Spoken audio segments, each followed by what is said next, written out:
Just so you know, you're in the right place. You are in the LinkedIn session, and we have some wonderful panelists who will introduce themselves in just a moment. But first, in case you've never met me, I'm Veronica Lozano-Tobe. I work in business career services, where I also work with Jackie Garner, who's here, my wonderful team member. And what I do is I help students with their resumes, with practice interviews, anything to do with professional development.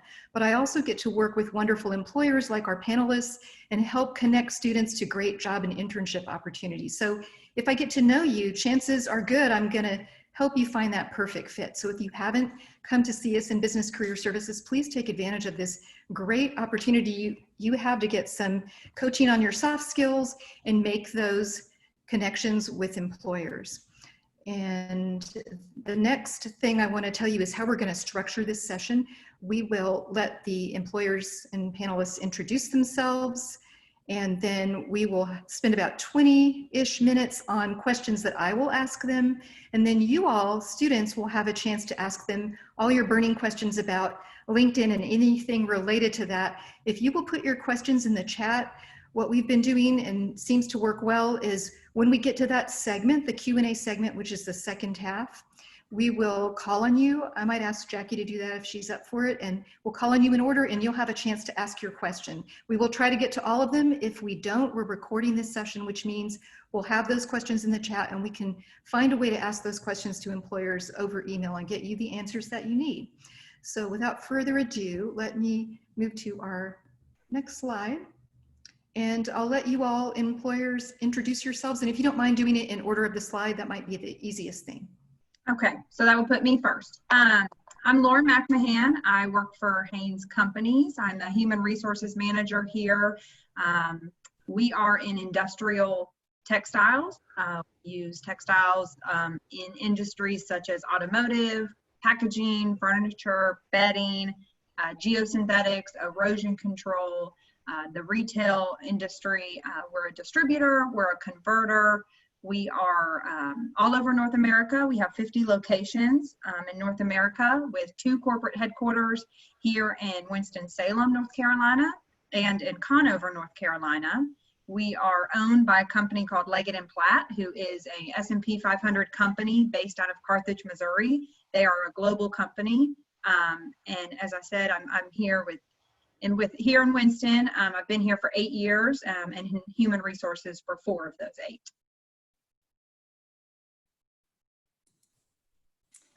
Everyone, my name is Krystal Donahue. I work with United Rentals. I am part of our recruitment team here at United Rentals, and I focus primarily on college recruitment, working with students just like yourselves to find internship opportunities and full-time opportunities for after graduation. For anyone that doesn't know who United Rentals is or what we do, we are actually the world's largest rental provider. So we're a Fortune 500 company. We have right now probably a little over 1,000 locations and close to 20,000 employees across North America and Europe. So we're basically selling and renting to the construction industry. We've been working with App State for, gosh, quite a few years now, specifically with the Walker Business School. And a lot of the times we're on campus looking for students that are interested in sales opportunities. So I look forward to talking with you all today.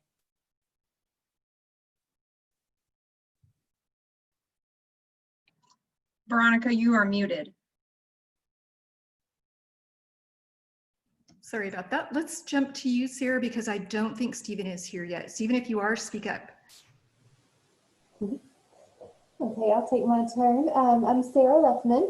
I am a HR generalist here with Prism Medical Products. We are headquartered out of Elkin, North Carolina, about an hour away from Boone. We are a third-party vendor for disposable medical supplies for patients. So things like wound care, urology, ostomy supplies. We do a lot of heavy recruiting for our account management program here in the college sector. Those are our account managers going into the hospitals and facilities to educate and promote our company and educate the doctors and nurses on the services that we provide. We have account managers nationwide. We have a satellite office out in Las Vegas. as well as in Rockville, South Carolina, and about 10 distribution centers scattered throughout the U.S. Wonderful, thank you. Now I'm going to stop sharing my screen and I will start asking you some questions and just jump right in when you would like it to contribute. So my first question for you is, does your company look at a candidate's online presence? And if so, what platforms do you look at or what search engines do you use? I can jump in and answer that. It's a fairly quick answer, so that's where I can go first. We use LinkedIn primarily because we see it as more of the professional side. And so that's going to be geared towards your interests professionally and groups you're a part of. And also, you can link your resume, so it's kind of a one-stop shop. Recently, we started using Handshake because I know that, you can create profiles within Handshake. So they're similar in their content, if you will, but if I can't find somebody on LinkedIn, I'm often looking on Handshake or vice versa, but those would be the top two. Hey, Veronica, this is Stephen Poulter. I'm sorry I was a little late. My work computer doesn't allow Zoom, the application, and it wouldn't work through the browser, so I had to hop on my personal computer. I'm so sorry, but we're glad you're here. Stephen, you want to introduce yourself since we missed you? Yeah, definitely. I work with Equitable Advisors. We are a financial planning firm here in Charlotte, and I am one of the hiring managers in our Charlotte office. I've been with Equitable for about 10 years now, and definitely looking to bring on those interested in starting a financial planning practice to our team. But I would also agree with Lauren to that specific question. We use, or I personally, because I do the hiring for our team, we use LinkedIn primarily. And I'm on LinkedIn a lot. I have a premier package, and I think that it's definitely what we use. But I will say also that Handshake has become, especially since COVID started, something that we're using a lot more of, which I also think is great. So both of those websites is probably what we're using the most.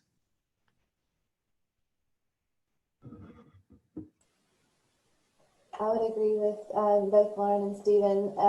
Definitely LinkedIn and Handshake being the top in our sector as well. Maybe occasionally Facebook for here and there, but most of our time is spent with Handshake and LinkedIn. I'll go ahead and be repetitive, but LinkedIn and Handshake are primarily what we use. Our company here actually won't look at any social media accounts until you get to a background check process with our company, which is typically after you actually accept an offer with us. So LinkedIn and Handshake, definitely. Well, and I was going to follow up and ask you that. I was surprised that you hadn't said you would look at some of those social media sites. My daughter in Boone applied to work at Blue Deer Cookie Company, and they wanted all her social media accounts. Wow. So I was sort of surprised. Yeah, but so is that true for the rest of you, that after an offer, when you're doing a background check, you might look at those things? We do not. Our company, it's part of our, we're a publicly traded company, so we follow some pretty strict affirmative action policies, and we don't do background checks with all of our jobs. Maybe with some more accounting based positions, of course there's some type of background check. If you're becoming somebody on our senior financial side as far as a division controller or a CFO, of course there's an element of a background check, but more often than not we are not doing background checks. All right, so if you don't have anything else to add, I'll move on to the next question, which is, what are you looking for when you look at those LinkedIn profiles or even Handshake? Is there anything in particular you're looking to see that someone has on their profile? So I would say the first thing that stands out to me is the picture. I think that very quickly you can stand out by having a professional picture. I think a lot of times, when we're even recruiting people onto our team, it's something that we help them update as quick as possible, because a lot of times as a college student, you might have a picture, more of a social picture versus a professional picture. So I think that's one thing that you can update that I think just really stands out. And then I think also too, just actually putting a little bit of time into the about me section and really just kind of talking about what you're passionate about and really what interests you, because that is kind of what, I mean, the work experience and stuff is important, but obviously coming out of school, you don't have probably that much at this point. So I think that about section is important. Mm-hmm. Yeah, I agree with Stephen. The picture is big because, you know, it is a professional platform. And so being mindful of the differences in that is important. Even your background, you know, you can find a blank wall or dress something up with technology these days. It shouldn't be difficult. And the About Me section is huge because it kind of opens up to who are you as a person a little quicker. And you can tell, I'm sure, like Sarah, Stephen, and Krystal can agree that when you look at somebody's profile, you know quickly if they spent time on it or if they just put it together. And it really shows the, you know, their interest and how serious they are. If they have that About Me, a picture that's professional, they follow groups and trends to know what's going on in their specific industry that they're looking to get into. So you can always tell on first glance, first 5 seconds, if somebody's taken that time. Yeah, and along with that, I would also say I love to see on people's LinkedIn some of their volunteer work that they've done. You can add some of your coursework. Again, for example, we're specific to sales opportunities that we're looking for. So if I see you have different advanced selling courses or marketing courses, that kind of always catches my eye. And then any type of achievements that you've had. Again, if you're on the sales team and you won first place or you placed at all, seeing that on your LinkedIn is awesome to see. And then maybe even if you have leadership roles in social groups, whether it's a sorority or a fraternity or organizations on campus, I love to see those different leaderships and roles that you have within those organizations as well. Yeah, I again would agree with everyone as far as that. Picture is key, making sure that it's very professional and also experience. I did write down too, there is the option for endorsements in some regards. So even if you have a previous employer or a professor who's willing to do that endorsement, those are nice to see as a reference point too. Yeah, I think too, I'll add one more thing. I know with those who are looking for positions, one thing you can also do is add a link to your resume right there through LinkedIn, which is also, I think, very helpful to be able to pull that, because usually your actual resume is going to have a lot more, at least a little bit more organized information than what you can kind of put through the experience part of LinkedIn. All right, I've got a follow-up question about that. We advise students based on what some recruiters have told us about their LinkedIn recruiter account that they follow the company. Does that make a difference for you if you're looking to recruit and they're following your company? I'd have to say I've never actually looked to see if that was the case or not. I agree with Stephen. I have not. I will say the opposite. So actually a lot of the times when I am doing a search for positions or students, one of the first tabs that I check is if they are following our company and then if they're also open to opportunities. So by no means is it a deal breaker if you don't know or you're not following our company, but it is one of the first sections that I check. That's cool to hear, because that is what I think a couple different recruiters told us, that if they're looking at, let's say, 400 students at App State and they see that some are following the company and are open to opportunities, those are the profiles they will look at first. So it's a really good tip to do that, because you have nothing to lose, right? Even if an employer doesn't look at it, what if they do? So follow the company, and plus you learn about the company that way. So it's a good trick. What is a deal breaker, speaking of deal breakers, for you when you look at a LinkedIn profile or Handshake?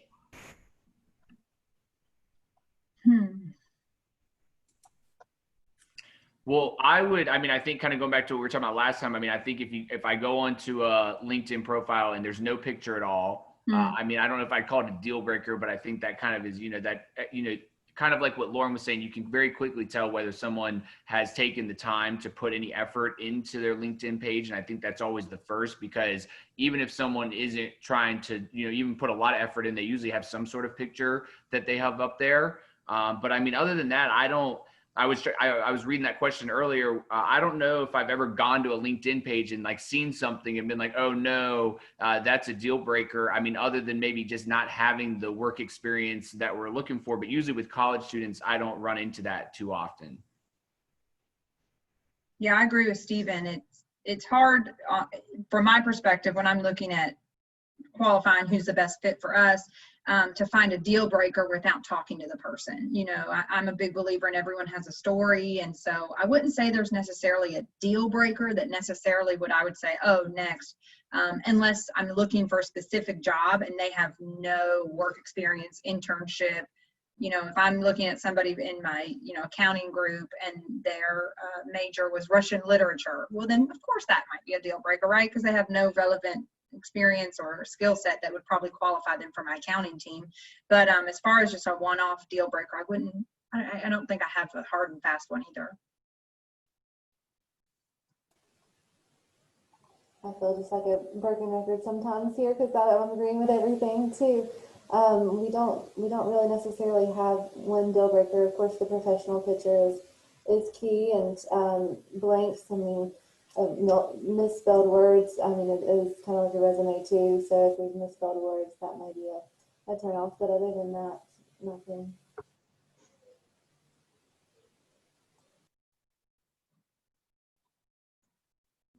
Krystal, do you have anything to add?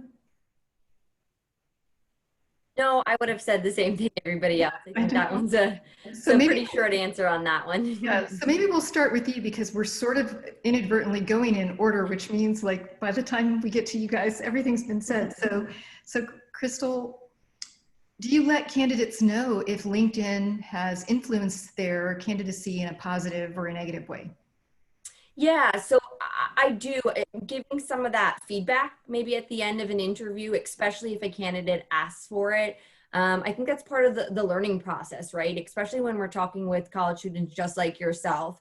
If there is something that you mentioned during our interview, I'll maybe recommend you should probably add that to your LinkedIn. That's awesome to hear, or, you know, that shows you have, you know, great leadership skills. I'm really glad you told me that. Some of those recommendations, yes. And, you know, when it comes to saying that there's some negative on that, again, unless I would maybe recommend saying you might want to use a professional headshot next time on your LinkedIn, that would probably be some feedback I give as well. Sarah, what about you? Not necessarily. Generally, if it's a candidate that's not a good fit, we don't necessarily give them feedback on their specific LinkedIn profiles. So I wouldn't say that we have.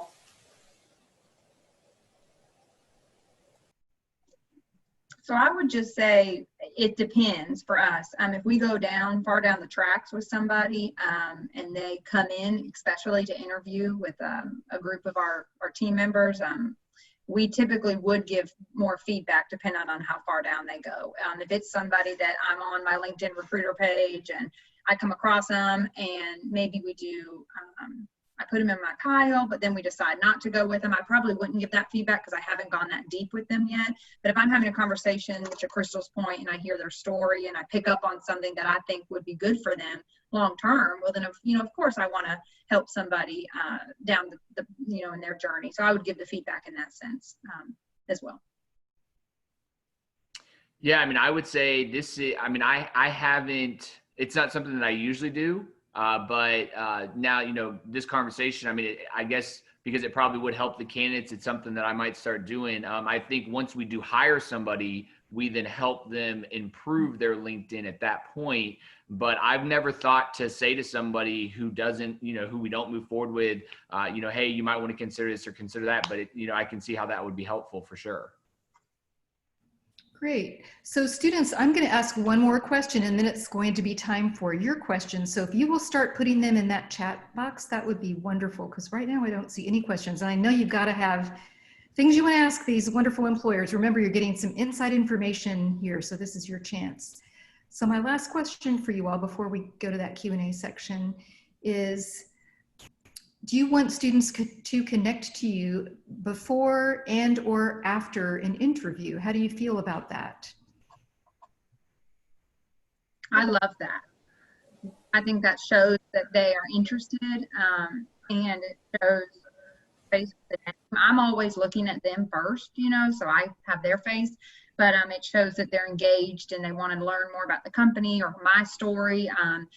I went to the University of Alabama, so I'm a huge, very passionate about that. And anybody who goes to Alabama typically is. And so when I interview somebody, they mention, "Oh, I saw you went to Alabama," and that's awesome. That's a connection. I feel like they wanted to invest in us, our company, and who I am and our culture. And so I'm very, very pro connect on LinkedIn. It can't hurt. Just to your point earlier, Veronica, it can't hurt to do those things.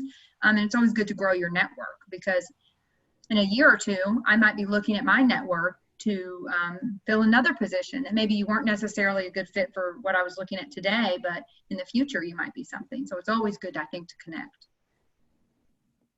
Yes, I always highly encourage it. That's one thing that I do move forward with, even if it's a candidate that maybe I'm interested in, that I've met at a job fair or whatnot. I will send them a link to connect, because I feel like that's very important to have that connection, even if it's not for this position, maybe one down the road. Yeah, I would agree. I think it's great either before or after. Before, I think it shows, right, that you're doing your research before an interview, which is definitely something that will help you in your interview process. But I also think after is great too, because now you've spoken with either that hiring manager or that recruiter, you started that relationship. And it also puts your name back in front of them again. So it kind of makes you stand out if you do that connection. Again, I think either before or after is good, but it is really good to grow your network in that regard and just keep your name in front of them. Yeah, I mean, I think to add on to that as well, I think anything that you can do to really separate yourself can be helpful. So even, I mean, I think this has only happened to me a couple of times, but even if beforehand you connect and then even send a message, hey, Stephen, really looking forward to speaking with you on Friday. I've been doing some research on Equitable. Firm looks great. That really, showing initiative and really kind of, again, doing something that not a lot of students are taking the time to do, I think can really separate you from the rest of the group.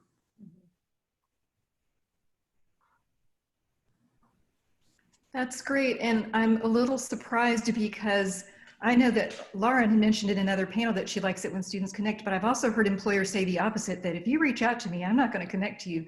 But I guess you have nothing to lose as a student, right? Because if you reach out and they don't want you to connect, they won't connect.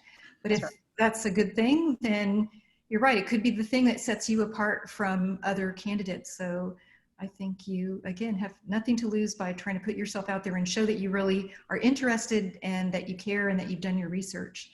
So it looks like we've got some great questions. Jackie, would you like to call on students? And please keep adding them. Sure, definitely. So Ben Young says, how important is GPA? What would be ideal? Oh, and I missed one before that. I'll come back to that one here in a moment. And Jackie, do you think we should let them go ahead and ask their own questions? Maybe just call their name and let them ask. Yeah, for sure. All right, Ben, you want to chime in there? Yeah. So I was just, can you hear me? Yeah. Okay. So I was just wondering, like, when you look at a LinkedIn page, so I know they told us not to put your GPA if it wasn't above like a 3.2, and if like, so what are you looking for? If even looking for a GPA, what are you looking for in that? I think it depends on the job that you're looking at. I think if your GPA is, lower, for me, I think everyone has a story. I think if your GPA is under a 3.0 and you don't put it on your resume, but in the interview you're sharing your story, maybe you had a personal tragedy in your life that made, that impacted your transcripts. So whatever it might be, right? I would say it just depends on the job. And if it's, let's say a sales job with Krystal, right? Maybe that doesn't matter because you have a lot of great sales experience and a lot of the soft skills that would make you really marketable for her.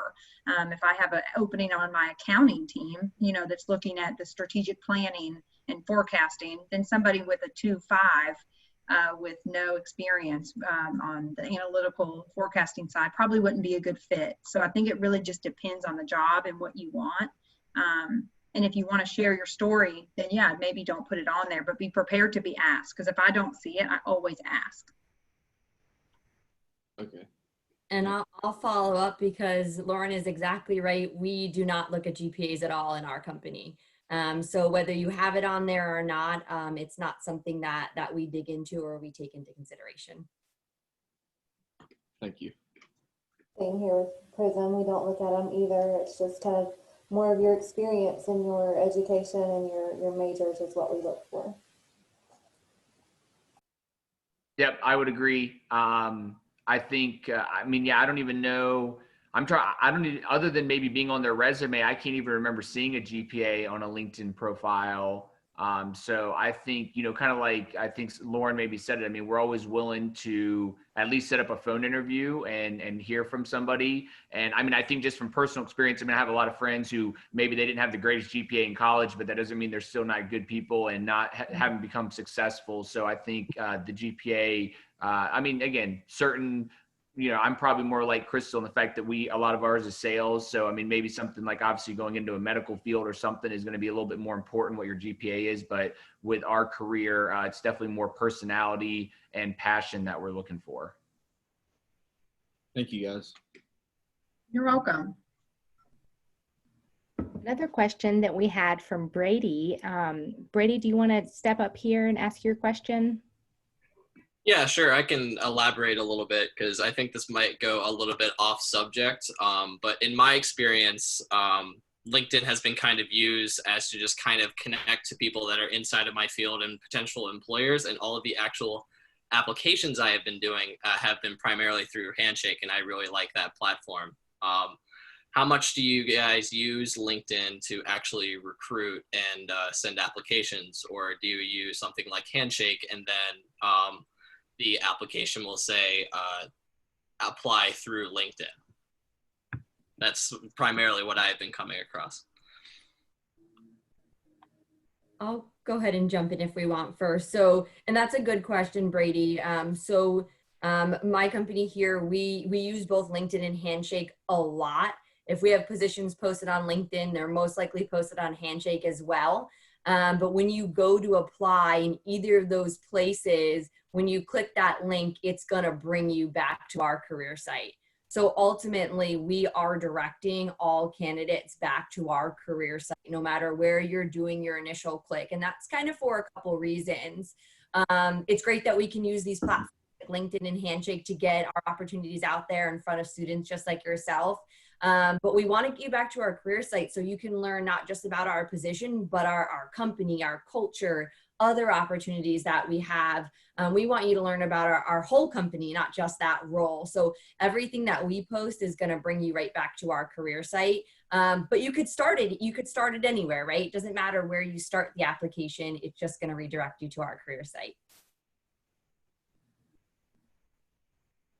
Yeah, I would say that, you know, maybe Handshake has more features than I have been able to explore, but I think LinkedIn just is a little bit easier because you can send out messages through Handshake, but I just feel like it's easier when you're doing searching through LinkedIn. And so in my business, a lot of my recruiting that I do is actually proactive. So I'm going out and I'm trying to find people to reach out to start conversations with. And it just seems to be a little bit easier. And again, it might just be because I have more experience with LinkedIn to do it that way. But I do know that our recruiter does have job posts on both sites. So I think if you're looking, but I would say, my gut says at this point, I would say that most industry, or at least in the business industry, LinkedIn is probably being used more than Handshake is. Yeah, I'd agree with both of them. For us, we are using LinkedIn more like Stephen is. We're reaching out. We're trying to be intentional, and we're putting filters in, and we're trying to find somebody based on a geographical area. I probably don't have as many openings like on the sales side as someone like Krystal has, right? I have a fraction of the branches she does. So I'm not looking for a high volume of people at one time. I'm looking in different various departments. So I have to be really intentional with what I'm doing. And LinkedIn, I agree with Stephen, gives me that capability. It's a little more user friendly. I think Handshake is getting there, and I think it's a great platform from the student side, but from the employer side, I'm more comfortable with LinkedIn. And beyond that, most of our job postings have an email address that you are asked to send your resume to. And the number one reason for that is it's a part of our affirmative action guideline as a company. Because it'll send you some information that we have to send out to all applicants, because we are required to log applicants and kind of try to funnel all that information for the corporate side of things. So it's kind of two-part. If we reach out to you, you know, we do it via LinkedIn, and if you see a public post, it typically has a link, an email address for you to email it to and go from there. Thank you so much. You're welcome. All right, so our next question is from Sam, and Sam wants to know how much information is too much information for your LinkedIn page. Sam, would you like to elaborate on that question? Sure. So I guess I'm just wondering, like, if you're looking through a LinkedIn page and someone has listed all of the courses they've taken in college, or if they've listed a resume and then also written out all their job experiences, like what becomes too much to read, or when does it become distracting when you're looking through it? I can take this one. So it just needs to be a quick overview, kind of some of your major courses I think that you're taking. I don't want to spend more than maybe 2 minutes reviewing over kind of what your qualifications are. I feel like just having those main points listed is enough. Not having all your courses, of course, is probably a little too overwhelming at that point. So yeah, just your highlights.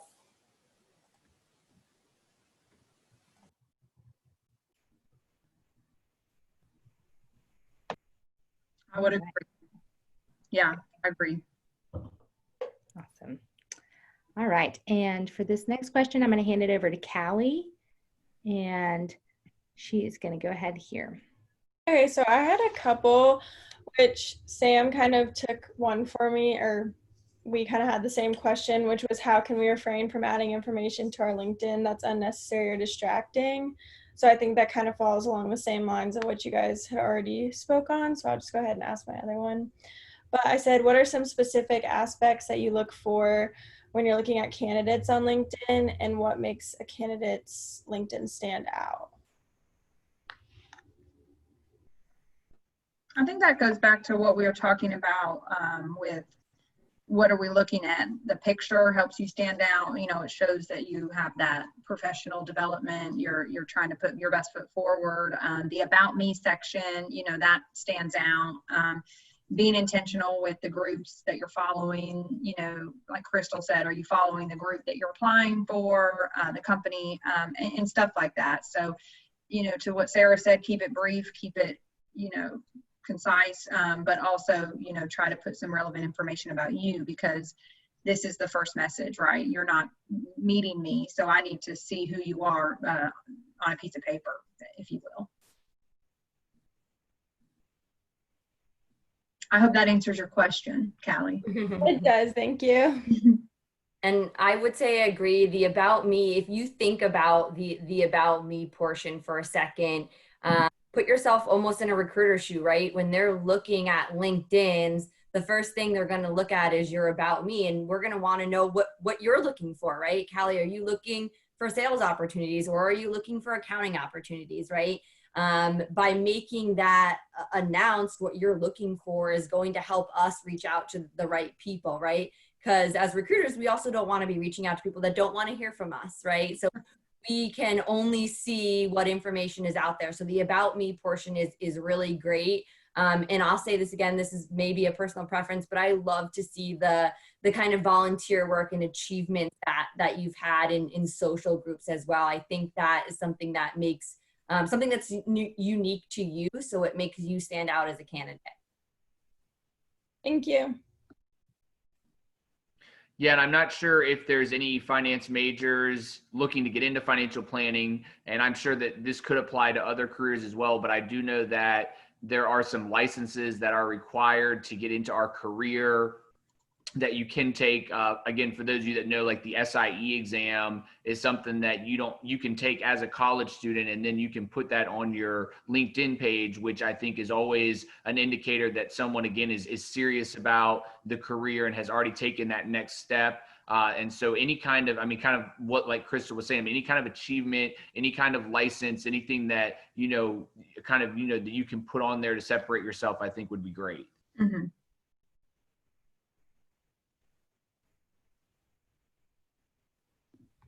All right, Emily Bennett, you're next in the hot seat. My question was, on my LinkedIn profile right now, my work experience exactly matches what's on my resume. When I believe when I made my profile, it asked if I wanted to use my resume, and I said yes. So it just took everything and put it directly on the page. Do y'all have any advice on if I should change it or leave it?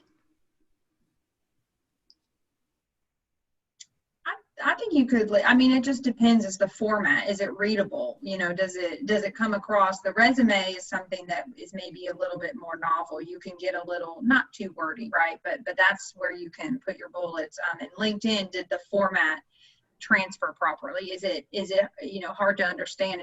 Does it not make sense? And because, again, like Sarah was saying, you want to try to keep it a little brief because it's a glance. So I would just make sure it's not too wordy. And maybe I would recommend connecting with somebody on the panel and sending it to them and saying, what are your thoughts? Or somebody, a professor that you know of, hey, what do you think of when you read this? Without seeing it, I don't know, but that would just be nice. And I would agree. I also think something that's important is that your LinkedIn is consistent with your resume. If you have different jobs listed on your LinkedIn than you're due on your resume, that kind of raises a little bit of a red flag. Why is this so inconsistent? So I think that's totally fine, unless, of course, like Lauren was saying, it is long paragraphs, right? You definitely want your LinkedIn to have some of those main bullet points of what you want us to know about each position that you're in. But as long as it's not too long, I think that's totally fine and acceptable. Yeah, and I like Lauren's suggestion for sure. I think that whether it is one of the four of us or even a professor or anyone that's in kind of the working environment, have them look at it, because most people, other than it sounds like Veronica had some employers that weren't so friendly on another panel, most people I think would be willing, they're going to look at it and tell you and say, hey, you might want to look at this, you might want to adjust that. And I think that's a great idea, actually, to get someone to look at it, just to, give you tips on what you could do to improve it. And I've just got to plug Business Career Services, because that is where you can go and get some feedback in addition to employers. You're selling it. I love it. Thank you. You're welcome. Oh, go ahead. Oh, I was just saying you're welcome. Everyone's being so polite today. So Rihanna Clark has a great question here about which method should you follow up on. Rihanna, would you like to elaborate on that? Yes, hi, I'm sorry. I hope that this is clear enough. But this may have already been covered, but I was wondering if it would be excessive to reach out both through LinkedIn and send an email as well. So like when you're connecting on LinkedIn, as you guys were talking about earlier, would it appear unprofessional to just connect rather than sending a message when you're looking to connect? I would recommend going ahead and sending a message as well, just letting us know kind of why you've suggested a connection there, just getting the behind the scenes story of what you're looking for. Yeah, I agree. I think it would, I'm open to any open communication that you want to send. Email, the more eager, the better to me. So I'm definitely on board with sending email, connecting, letting us know that you're interested. Yeah, I mean, you don't know if, I mean, I think following up with email as well as the LinkedIn, there's nothing wrong with that. I mean, you don't know, there's going to be some employers that maybe they don't use LinkedIn as much. So you just want to make sure, I might just say in my email, hey, listen, I connected with you on LinkedIn, but I just wanted to follow up with an email as well. Like Sarah said, I mean, all of that, again, comes back to just showing initiative, showing eagerness, which I think we appreciate. I think if you can add a note when you connect, I think that's good. But at the same time, I mean, just connecting at all, I think is a good step forward. But probably the note definitely would be better if possible. Mm-hmm. I agree. I think it falls under the can't hurt category. And it's just good to do. It's make it a best practice. You might as well. And like Stephen's saying, connect it. If you send an email in addition to the message, maybe say, hey, I didn't know if you got my message on LinkedIn. I just wanted to let you know, I'm applied for your position. Here's maybe why, maybe your elevator pitch, if you will. But yeah, I think it's a great idea. It can't hurt.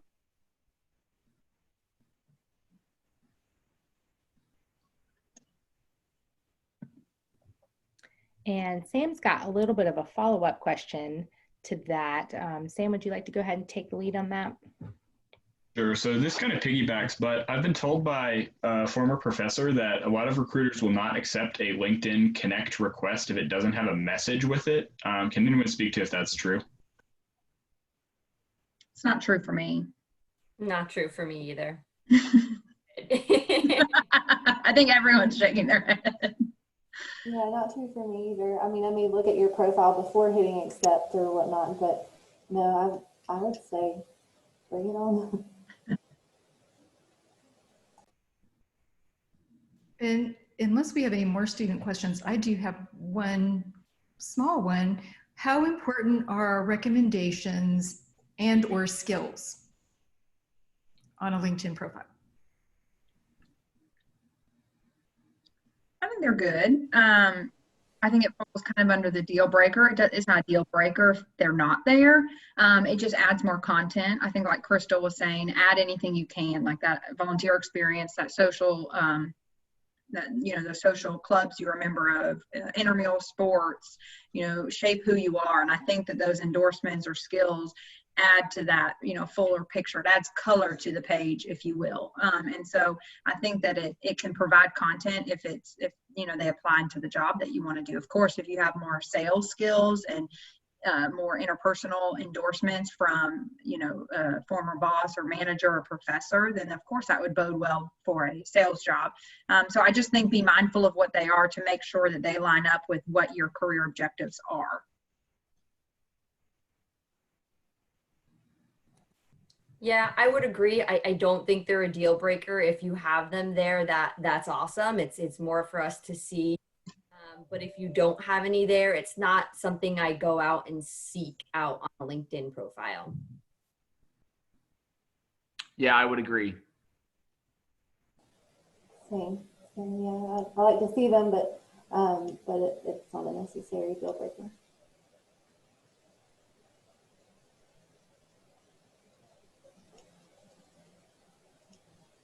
And Callie has a follow-up question to that as well about endorsements.